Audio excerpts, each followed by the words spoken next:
like that, even if you open the book, you'll not be able to solve anything. That was the kind of paper he has set up. So everybody was crying in the fourth year, second semester, just before they were going out to do the jobs. Even the toppers in the class were crying, saying, "What happened?" So ultimately, we all have to go to the dean's director's office and tell him, "Sir, what is this kind of paper? Everybody is going to fail." Me, being a mediocre student at that time, was not very worried because even the toppers were also crying. So we, so we were like, okay, if toppers are failing, then there is no question for us. But luckily, something happened and we all passed. So that was one of the interesting story I still remember. Yeah, I think two memories I'd like to share. First is Professor Surinder Singh. He used to be one of the most senior professors when I joined the institute, and I think the most memorable part about his teaching style was how well versed he was on how to teach kids. Because a lot of professors, nothing to take away from them, but can be very knowledgeable.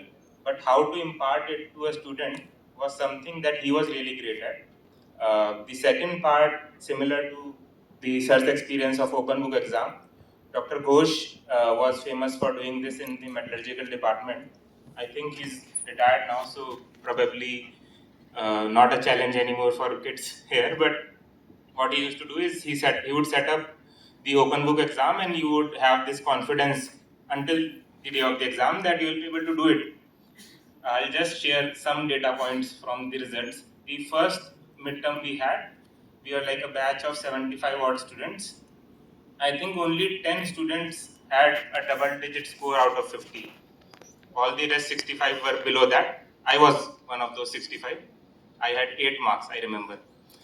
I think the uh, by the end of the course, everybody knew that open book now does not mean that you are going to be able to solve the question. It actually means a higher level of challenge. So whenever in life you see somebody opening up a challenge in front of you and telling you to come with all the data points you have, you need to be even more well prepared than a person who is just cocky.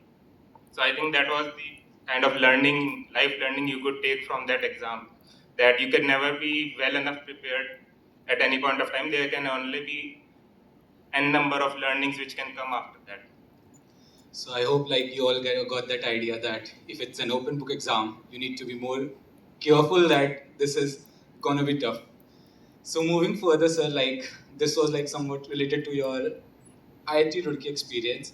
So like moving, like we are transiting from the IT Roorkee to the corporate world or the energy sector, right now where you are. So like there is one question in that area also. Like at what time basically did you like get that clarity that I'm gonna pursue career in this particular field, in this energy sector, in the corporate world? Like at what moment? Uh, in my time, highest paying company was SLB, Slumberger here that time. So that was the impression that from oil and energy sector we are going to get the highest package. So that was the thing which triggered this thought that if we are going in oil and gas sector, we are definitely going to get a lot of money and allowances. We are definitely going to get, whether it is a private sector or public sector or PSU sector. So that was the triggering point. That was the point when I thought that if I am not going in IT industry or software, I am not going, then in core industry, I am going to definitely do oil and gas sector. So that was my thought process, and ultimately, eventually, I came to oil and gas sector only. Like I told you all in the beginning that I did my training in a manufacturing company, so I decided that it has to be something else, but engineering only. But IT was not open to metallurgy, so that was ruled out. So I chose consultancy because it keeps on giving you diverse projects in diverse areas. Like it can be metal, energy. So this is how it actually happened. I started with non-ferrous metallurgy where I did aluminium, copper, zinc. Then I did fertilizer.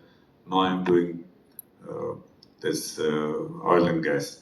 So basically, initially, what he said, Uttam said that you everybody even nowadays you all go for a package, but you have to look at long term. You should not be in hurry.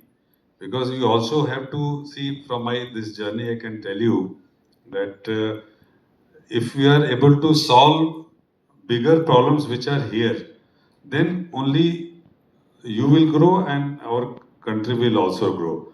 So whether it is energy, infrastructure, renewable, you know, so we all have gone through same aspirations like you are there. But in our days, like we didn't have that kind of support